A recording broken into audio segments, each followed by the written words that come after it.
Puji Tuhan, pagi hari ini saya akan sharing dengan saudara sebuah pengajaran firman Allah yang pagi ini saya berikan judul menjadi umat pilihan Allah.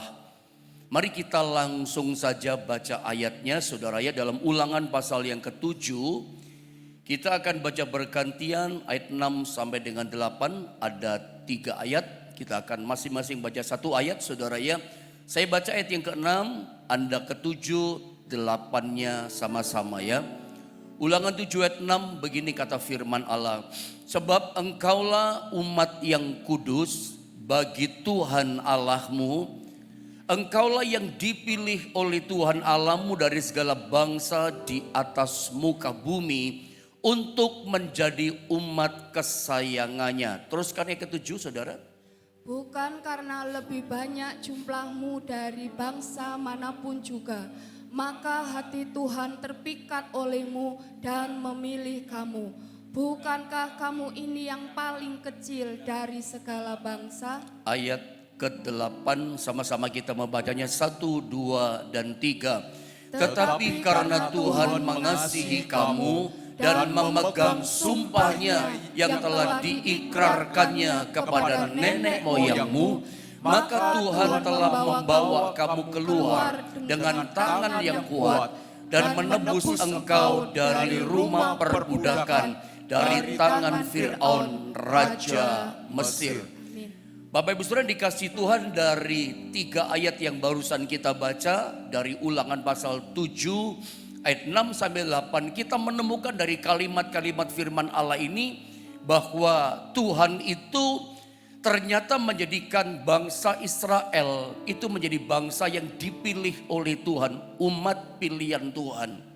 Tuhan pilih Israel, bangsa ini, dari semua bangsa-bangsa yang ada di muka bumi. Satu yang dipilih Tuhan, itu bangsa Israel.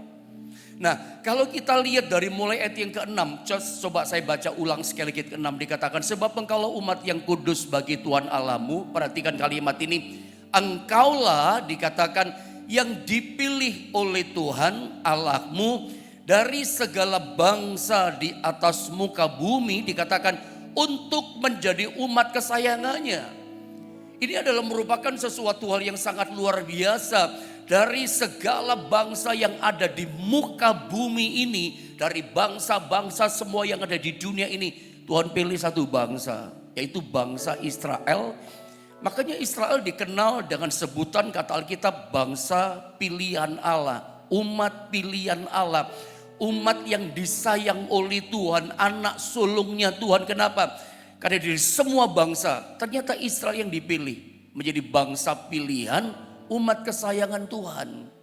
Dan menariknya Tuhan pilih bangsa Israel menjadi umat kesayangan, umat pilihan Allah. Begitu sebutannya, bukan karena mereka bangsa yang besar, bukan karena mereka lebih indah, lebih cantik, lebih hebat, lebih istimewa dari semua bangsa yang lain. Tapi justru dipilih Tuhan, kenapa? Karena mereka bangsa yang kecil. Lihat ayat yang ke-7. Saya coba tunjukkan ayat ini sama saudara. Bukan karena lebih banyak jumlahmu dari bangsa manapun juga. Perhatikan kalimat ini. Maka hati Tuhan terpikat olehmu. Bukan karena Israel bangsa yang besar, Tuhan jatuh cinta, Tuhan terpikat sama Israel. Memilih Israel menjadi bangsa pilihannya. Lalu dikatakan begini, dan memilih kamu, bukankah kamu ini yang paling kecil dari segala bangsa? Jadi ternyata Tuhan tunjukkan alasannya. Bukan karena mereka hebat, istimewa, punya bakat yang luar biasa, atau sudah berbuat apa gitu untuk Tuhan, gak ada. Bukan karena mereka lebih cantik, lebih indah, lebih luar biasa dari setiap bangsa di muka bumi. Hati Tuhan memilih terpikat sama mereka. Tuhan tunjukkan justru karena kamu yang paling kecil dikatakan dari segala bangsa. Waktu itu kira-kira 2-3 juta orang dijadikan umat pilihan Allah. Lalu apa alasannya? Kalau karena bukan bangsa yang besar, bukan karena kehebatan, talenta segala macam, Tuhan terpikat memilih mereka menjadi bangsa pilihan. Apa alasannya? Ditunjukkan di ayat yang ke-8. Lihat ayat 8. Tetapi dikatakan karena Tuhan mengasihi kamu dan seterusnya. Alasannya basically Tuhan pilih Israel bukan karena dia hebat, bukan karena dia istimewa, bukan karena Israel bangsa yang jumlahnya lebih besar, bangsa yang paling kuat di dunia dipilih oleh Tuhan. Kebalikannya kecil kekuatannya, bangsa yang kecil jumlahnya. Dasarnya Tuhan pilih Israel menjadi umat kesayangan, umat pilihan adalah karena Tuhan mengasihi mereka. Tetapi persoalannya begini, bukankah kita kenal di dunia ini Israel yang modern sekarang, dunia menyebutnya, dunia di mana kita ada bangsa-bangsa di dunia, maksud saya menjuluki Israel bangsa yang di Timur Tengah, bangsa yang arogan. Disebutnya Zionisme, penjahat dunia. Dan kalau dipikir-pikir, direnungkan, itulah yang terjadi pada bangsa Israel. Kenapa dunia menjuluki mereka sebagai bangsa yang arogan? Sesungguhnya secara hurufiah memang seperti itu keadaannya. Kenyataannya memang umat pilihan Allah Israel itu memang arogan sebetulnya. Walaupun mereka umat pilihan Allah. Kenapa bisa begitu? Mereka menjadi sombong, menjadi tinggi hati. Berdasarkan ayat yang saya coba sodorkan sama saudara, Israel menjadi tinggi hati, menjadi sombong karena mereka pikir mereka itu bangsa pilihan Allah. Lalu mereka merasa gini, kami itu bangsa kelas 1 di dunia. Jadi tahukah Anda sampai detik ini kalau Anda telusuri dengan cermat, bangsa Israel yang ada di Timur Tengah, mereka itu merasa mereka bangsa kelas 1. Mereka merasa ras yang paling hebat, nomor 1 tertinggi di dunia. Karena Alkitab Tuhan menyebut di firman Allah, mereka bangsa yang dipilih, anak sulungnya Tuhan, umat kesayangan Tuhan. Itu menjadikan mereka tinggi hati, sombong diri, dan lupa diri. Maka mereka merasa kami bangsa kelas 1, ras yang paling hebat di dunia ini. Makanya Israel bangsa yang sekarang ini ada. Ketika mereka memandang bangsa-bangsa yang lain, termasuk bangsa kita Indonesia, sebelah mata. Mereka memandang bangsa-bangsa lain di dunia itu dengan mencibir. Mereka katakan, kamu bangsa kafir, kami umat pilihan Allah. Jadi ketika Tuhan menjadikan mereka, memilih mereka menjadi umat pilihan Allah, umat yang disayang oleh Allah, mereka itu lupa diri gitu loh. Tetapi tunggu dulu, bukankah ini juga menggambarkan kehidupan kita sebagai orang percaya?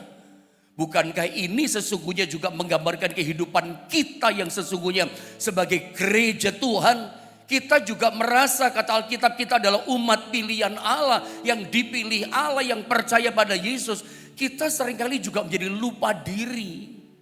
Tidak peduli kepada orang-orang yang belum diselamatkan. Kita masa bodoh banget. Yang penting saya selamat, dan kita gak peduli dengan orang-orang di sekitar kita yang belum terima Yesus. Kita masa bodoh. Yang penting saya sudah dipilih dan diselamatkan Tuhan. Kita kadang-kadang juga seperti bangsa Israel.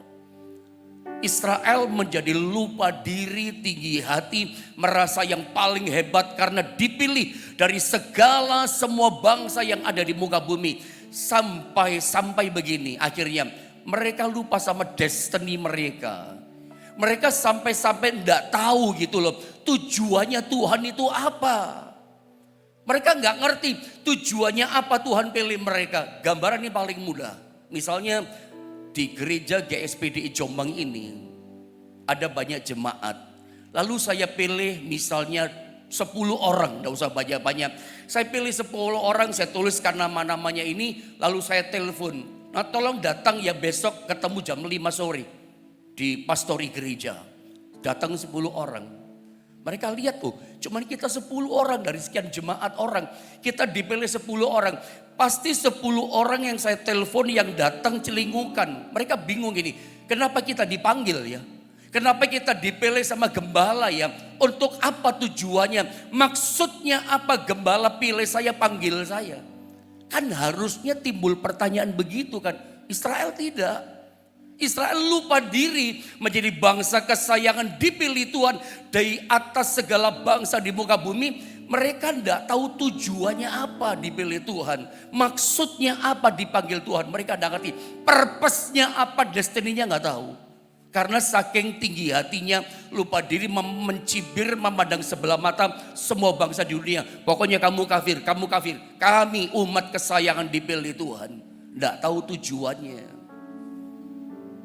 Tahukah saudara, beberapa hari ini, di akhir ini saya diizinkan Tuhan berjumpa, bertemu dengan orang-orang yang merasa gini. Merasa bosan dengan kekristenan. Hari-hari ini saya bertemu dengan beberapa orang yang merasa gini. Kok rasanya jenuh ya menjalani kekristenan ini. Tadinya mereka berkata, tadinya on fire. Padahal menurut saya mereka ini orang yang menjaga disiplin rohani. Tetap baca Alkitab setiap hari. Hari Minggu jarang bolong, tetap rajin ibadah. Bahkan tetap baca Alkitab, tetap doa pagi meskipun lewat online setiap hari. Tetapi kemudian mereka berkata, terjaga loh disiplin rohani. Tapi merasa jenuh dengan Kristen. Kok Kristen gini-gini aja ya, bosan dia. Nah jangan-jangan ini yang terjadi. Kalau kita jadi orang Kristen, dipanggil Tuhan, dipilih Tuhan, hanya berhenti puas pada panggilan dan pilihan. Saya mau kasih tahu sama saudara, Anda akan jalani kekristenan ini menjadi bosan. Mungkin awalnya on fire. Awalnya antusias untuk Tuhan. Awalnya semangat sekali cari Tuhan. Tetapi kalau saudara dipanggil, dipilih Tuhan. Dan saudara nggak tahu destininya apa. Purpose-nya dipilih, dipanggil Tuhan itu apa tujuannya. Saya kasih tahu. Cepat atau lambat tinggal tunggu waktu. Anda akan mengalami kejenuhan, kebosanan dalam kekristenan. Bukan apa? Tidak tahu tujuan, purpose-nya, tujuannya, dipanggil, dipilih Tuhan. Kita hanya berhenti dipanggil, dipilih. Kita nggak bergerak. Kita nggak bikin apa-apa. Kita hanya puas, yang penting saya dipanggil, saya diselamatkan. Anda masa bodoh gak peduli dengan sekitarmu. Kristen yang cuman diam di tempat, tunggu waktu, cepat lambat, dia akan mengalami kejenuhan, kebosanan dalam hidupnya. Itu yang hari-hari ini Tuhan tunjukkan, pertemukan saya dengan orang-orang seperti ini. Padahal disiplin rohaninya terjaga. Baca Alkitab ya. Doa pagi tiap hari secara online. Ke gereja Minggu rajin. Terjaga disiplin rohani. Tapi dia merasa bosan. Nah ini persoalannya. Makanya saya tuliskan begini.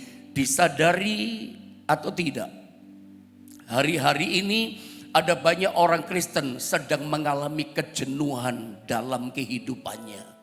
Saya tidak tahu apakah saudara mengalami ini atau tidak. Tentu di antara saudara ada yang membantah, saya enggak tuh Pak, saya antusias, puji Tuhan. Tetapi mungkin ada di antara saudara yang sementara Anda mendengar firman Allah dilepaskan ini, ada merasa ya saya itu orangnya Pak Pendeta. Saya ke gereja tiap minggu baca Alkitab, iya. Saya ikut doa pagi GSPD tiap hari. Tapi di hatimu, dalam dirimu merasa kebosanan. Engkau sedang menjalani rutinitas hidupmu, kekristenanmu sedang mengalami kejenuhan. Ada apa? Seharusnya begini, saudara lihat gambar ini. Kekristenan itu sebetulnya jauh dari membosankan. Kenapa? Karena kekristenan sangat menggairahkan seharusnya. Karena Roh Kudus yang bergerak dalam kehidupan kita. Ada Roh Allah loh. Menurut saya, menurut pengalaman saya menjalani hidup kekristenan, melayani Tuhan. Kekristenan termasuk melayani Tuhan jauh dari kata jenuh sebetulnya.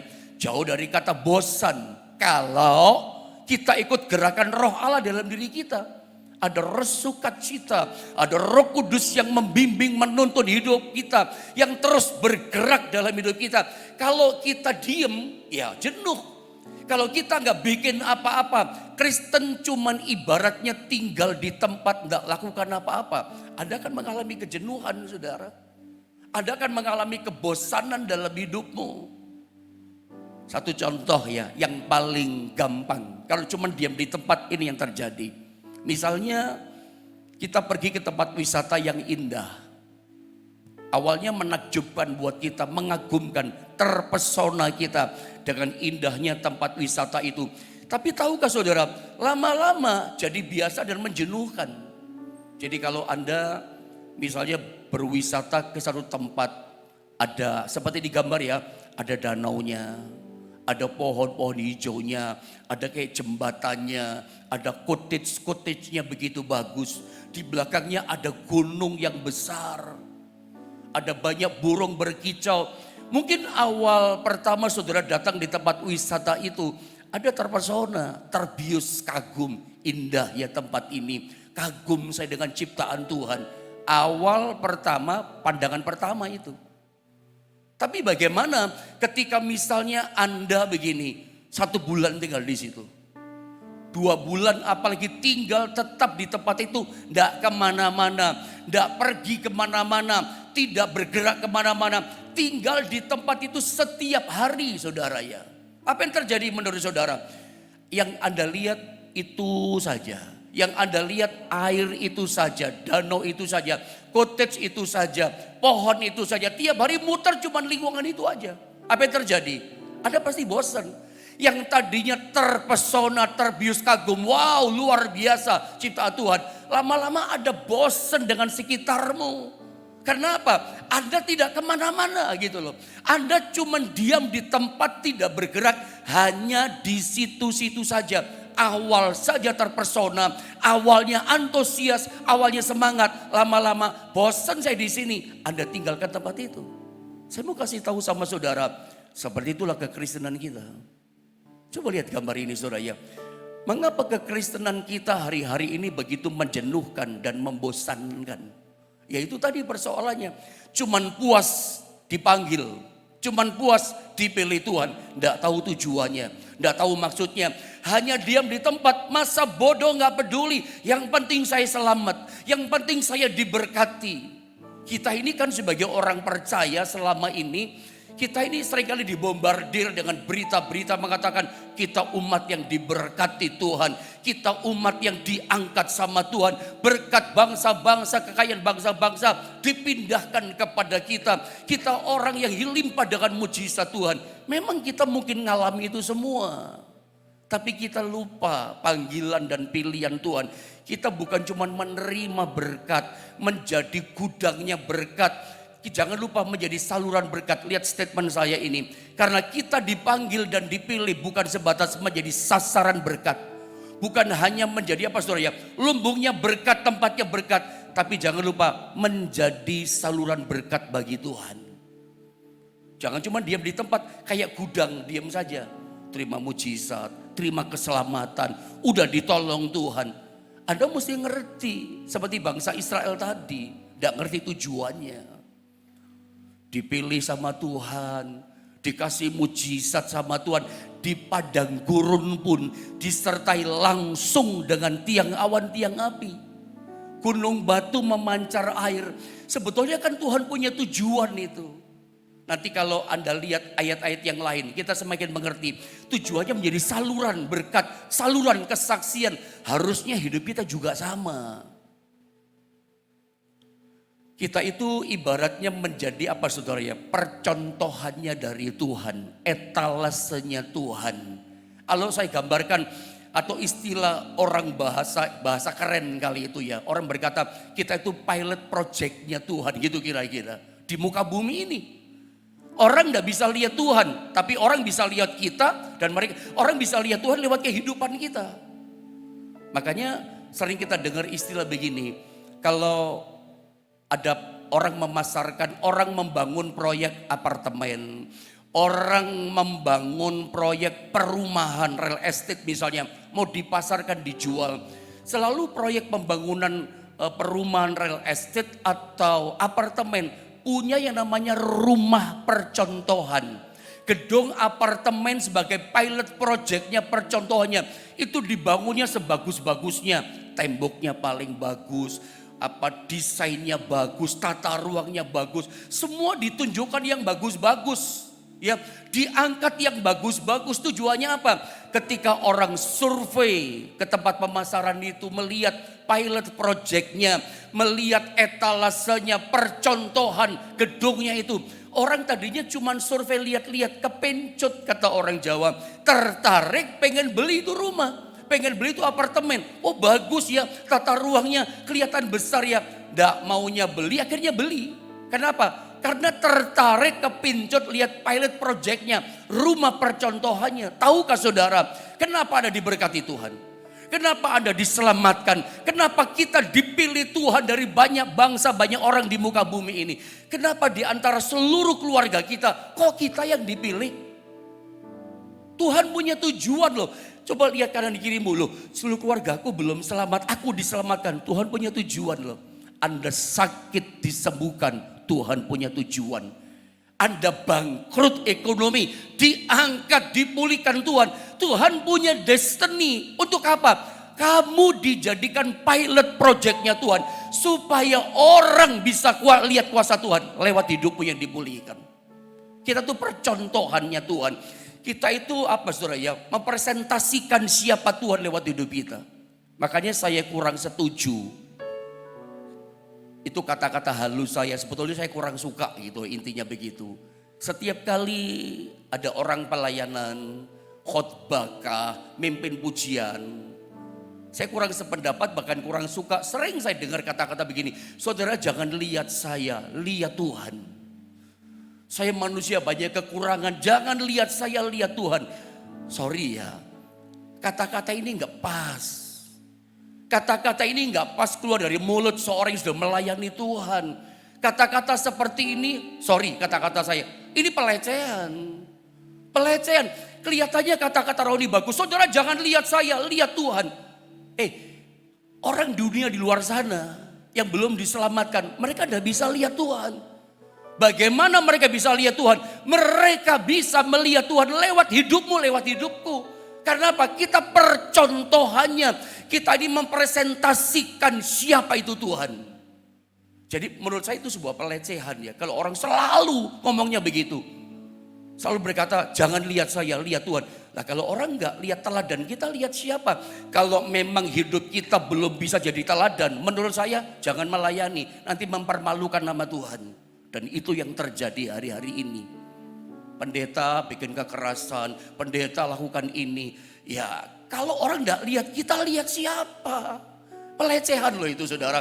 Makanya kalau ada yang sedang melayani Tuhan hari ini, terlibat dalam pelayanan, menurut saya enggak pas, enggak tepat. Itu kelihatan kata-kata rohani, tapi salah besar, itu blunder dalam pelayanan. Lah kalau orang enggak lihat kita jadi teladan, lihat siapa? Paulus pernah berkata, ikuti teladanku sebab aku ikuti teladan Kristus. Nah itu betul Paulus. Dia berani ikuti teladanku karena aku meneladani Kristus. Nah kalau orang tidak meneladani kita, meneladani siapa? Orang lihat Tuhan lewat hidup kita. Makanya saya katakan keras tegas, kalau belum bisa jadi teladan, maaf kata-kata saya, ya rem dulu melayani. Karena memang hidup kita harus jadi teladan bagi orang lain. Kita ini pilot project, percontohan. Apa yang mau dicontoh dari kehidupan kita? Kalau orang tidak bisa lihat Tuhan dari hidup kita, malah kecewa mereka. Makanya perubahan itu penting. Hidup serupa dengan Kristus itu penting saudara. Jadi tujuan Tuhan berkati kita. Tujuan Tuhan panggil kita, pilih kita, dipulihkan kita, diselamatkan kita, disembuhkan kita, dikasih jalan keluar, dikasih blessing. Itu semua Tuhan punya tujuan. Supaya dunia lihat kita dan mereka lihat Tuhan berkuasa. Contoh Kejadian pasal 12 Abraham ya. Tidak asing buat kita. Kejadian 12 ayat 1 sampai 3. Saya bacakan ayat ini ya. Perhatikan Alkitab saudara. Berfirmanlah Tuhan kepada Abraham. Pergilah dari negerimu dan dari sanak saudaramu dan dari rumah bapamu ini ke negeri yang akan kutunjukkan kepadamu. Perhatikan. Aku akan membuat engkau menjadi bangsa yang besar. Bukankah ini kita rindukan? Menjadi besar, bisnis jadi besar, usaha jadi besar, rezeki besar, omset besar. Kerjaan kita tambah lama tambah besar. Ini janji Tuhan. Apalagi dikatakan, dan memberkati engkau serta membuat namamu masyhur. Ini semua dijanjikan Tuhan buat orang yang dipanggil, dipilih Tuhan. Nama kita dibikin masyhur, otomatislah makin diberkati Tuhan. Dan engkau ini destininya, tujuannya, ini purpose-nya dari Tuhan. Dan engkau akan menjadi berkat. Jadi percontohannya kita. menjadi berkat buat orang lain.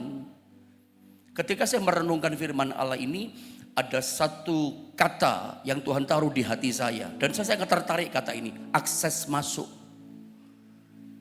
Kita jadi percontohan. Orang lihat Tuhan lewat hidup kita. Nah lewat hidup kita inilah menjadi aksesnya orang bisa lihat Tuhan. Makanya stop kita berkata, saudara jangan lihat saya, lihat Tuhan. Nggak bisa, orang lihat Tuhan lewat hidup kita. Kalau ada belum siap ya jangan gitu. Makanya setiap kita harus jadi teladan setiap hari. Nah dalam ayat ini menarik. Tujuan Tuhan begini, dan engkau akan menjadi berkat. Lalu ayat 3 dikatakan, aku akan memberkati orang-orang yang memberkati engkau. Wah ini enak banget ya janji Tuhan, luar biasa. Dan mengutuk orang yang mengutuk engkau. Wah ini perlindungan yang sangat wow, dahsyat dari Tuhan. Orang memberkati kita, diberkati sama Tuhan. Orang mengutuk kita, dikutuk sama Tuhan. Ini perlindungan. Ini satu promise yang sangat luar biasa buat kita. Dan olehmu, nah ini tujuan. Kita diberkati, dibuat masyur. Bahkan orang memberkati kita diberkati. Orang mengutuk kita dikutuk sama Tuhan. Tuhan hakimnya, Tuhan lawannya dia. Tapi tujuannya begini, janji semuanya itu. Dan olehmu dikatakan semua kaum di muka bumi, semua manusia, semua orang akan mendapat berkat. Makanya ketika saya renungkan Kejadian 12 ayat 1 sampai ayat 3, Tuhan munculkan satu kata, akses. Ya, tentu saya bertanya sama Tuhan, apa maksudnya, apa yang Tuhan mau sampaikan lewat kata akses ini?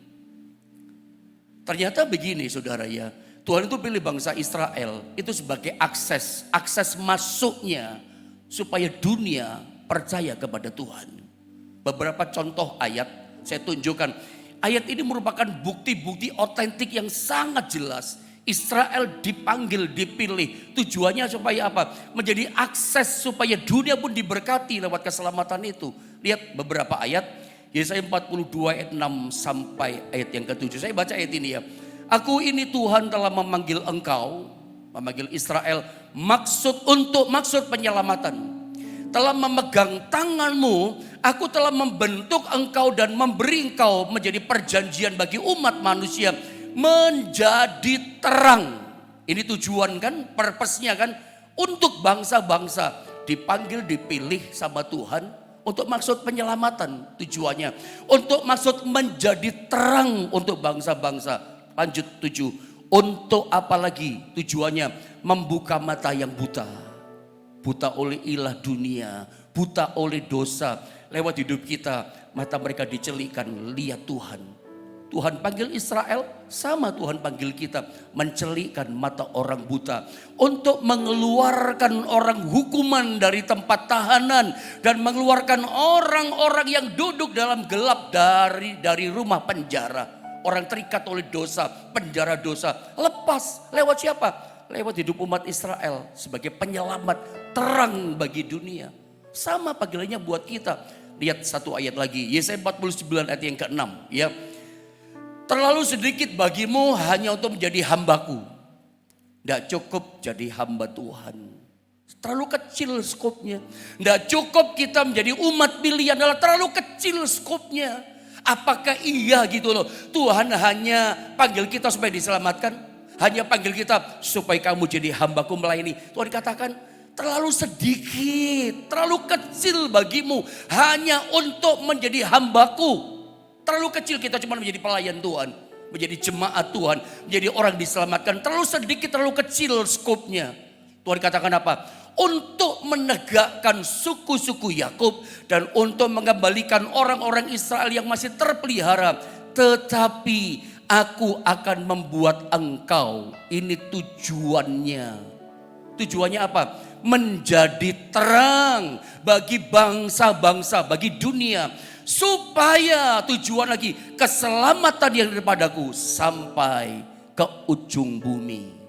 Jadi kita itu salurannya keselamatan, percontohannya keselamatan, pilot projectnya keselamatan. Lewat kita, dunia gak bisa lihat Tuhan, lihat kita. Teladan itu mesti ada. Jadi ini tujuan Tuhan panggil kita. Gak cukup ke gereja, gak cukup diselamatkan, gak cukup hanya diberkati. Terlalu sedikit kata Tuhan. Gak cukup kamu jadi hambaku, terlalu kecil. Tuhan mau apa? Sebanyak-banyaknya sampai ke ujung bumi. Orang bisa lihat Tuhan diselamatkan lewat kehidupan kita. Nah pertanyaannya, mengapa Tuhan membutuhkan akses masuk lewat hidup kita? Butuh saluran lewat kita. Butuh pilot project kehidupan kita. Sederhana, Yohanes 4:24 ayat ini sering kita baca, sering kita pelajari. Allah itu roh, dan barang siapa menyembah dia, menyembah Tuhan, harus menyembahnya dalam roh dan kebenaran. Allah itu roh. Allah ingin mengubah dunia ini. Allah ingin sekali menyelamatkan seluruh dunia ini. Tapi Allah butuh kita, butuh tubuh. Karena Allah roh. Penyelamatan mengubah dunia karena Allah itu roh. Allah perlu kehidupan kita, tubuh kita. Tapi jangan lupa, ingat baik-baik, setan itu juga adalah roh. Setan dia tidak bisa bikin apa-apa. Setan tidak bisa berbuat apa-apa tanpa tubuh. Makanya setan butuh tubuh kehidupan manusia. Untuk apa? Menyesatkan orang, merasuk orang, butuh tubuh. Setan merusak hidup orang, butuh tubuh. Jadi jangan lupa, tubuh kita yang adalah bait Allah ini jadi rebutan antara Tuhan sama setan. Anda coba tenang dulu, dengar baik-baik ini. Jadi rebutan, cuman tubuh kita ini kita musrahkan kepada siapa? Kepada Tuhan atau kepada alatnya setan? Menjadi alat terangnya Tuhan atau alat senjatanya setan? Menghancurkan dunia ini supaya gak selamat. Tuhan butuh tubuh, setan butuh tubuh karena dua-duanya roh. Makanya pesan saya sama saudara, juga pesan untuk saya. Karena firman Allah ini kan bagikan pedang bermata dua. Saya menyampaikan pengajaran bukan sedang menghakimi saudara. Ini juga untuk saya. Tubuh ini bait Allah. Jaga kesehatan tubuh kita supaya panjang umur. Karena dengan tubuh kita sehat, kita punya otoritas atas muka bumi ini. Saya ulang ya, perhatikan baik-baik apa yang saya katakan. Jaga tubuh kita baik-baik. Pelihara tubuh kita baik-baik. Supaya tubuh kita terpelihara panjang umur sehat. Sebab selama kita masih hidup panjang umur punya tubuh, Tuhan bisa pakai kita. Selama kita masih sehat tubuh ini, kita punya otoritas kuasa Tuhan atas bumi ini. Tapi begitu kita sudah mati meninggalkan dunia ini, kita gak bisa bikin apa-apa, gak punya otoritas apa-apa. Kita punya kuasa, kita punya otoritas ketika kita masih ada di tubuh ini. Tubuh ini dipakai sama Tuhan, pelihara supaya apa? Jadi percontohan bagi dunia. Banyak orang lewat kehidupan kita terima keselamatan. Tuhan itu butuh tubuh. Saya buktikan ayatnya. Yehezkiel 22 ayat 30. Tuhan butuh saudara semua. Ya perhatikan Yehezkiel. Ini ayat penting buat kita. Catat kalau perlu ayat ini saudara ya. Mari sama-sama kita baca ayat ini. Kita sama-sama baca Yehezkiel pasal 22 ayat 30. 1, 2, dan 3. Aku mencari di tengah-tengah mereka seorang yang hendak mendirikan tembok atau yang mempertahankan negeri itu di hadapanku supaya jangan kumusnahkan, tetapi aku tidak menemuinya. Ini keluhan Tuhan.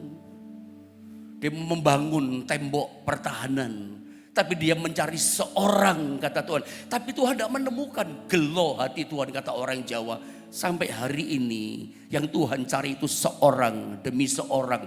Dan saya percaya kata seorang ini adalah Anda.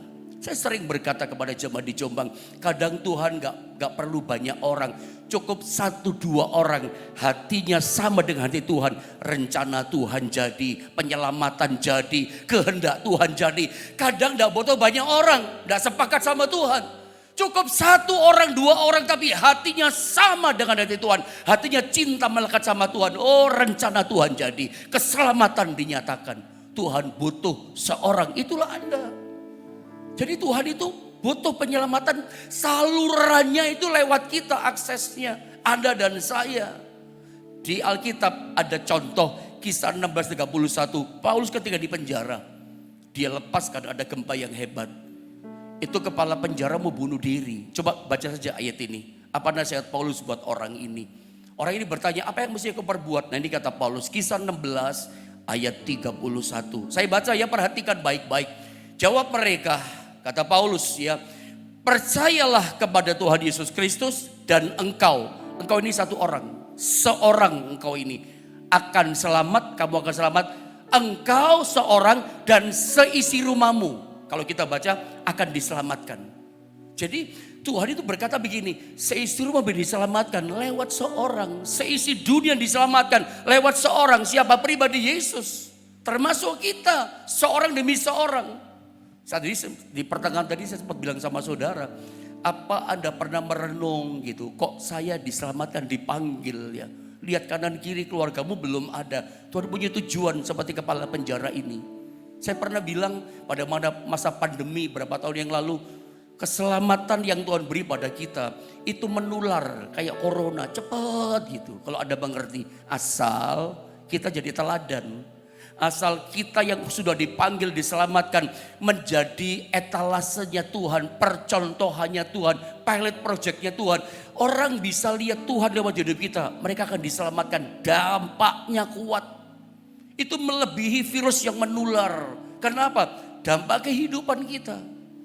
Paulus berkata, engkau selamat, engkau dan seisi rumahmu juga akan diselamatkan. Lewat seorang loh saudara. Contoh yang terakhir gak usah dibaca. Dalam Yohanes pasal 4 ayat 28 sampai 30, loncat ayat 39, saudara catat saja. Ini seorang perempuan Samaria dari kota Sikhar. Orang ini udah berganti-ganti suami sampai 5-nya ke 6 kumpul kebo. Gak puas dengan laki-laki.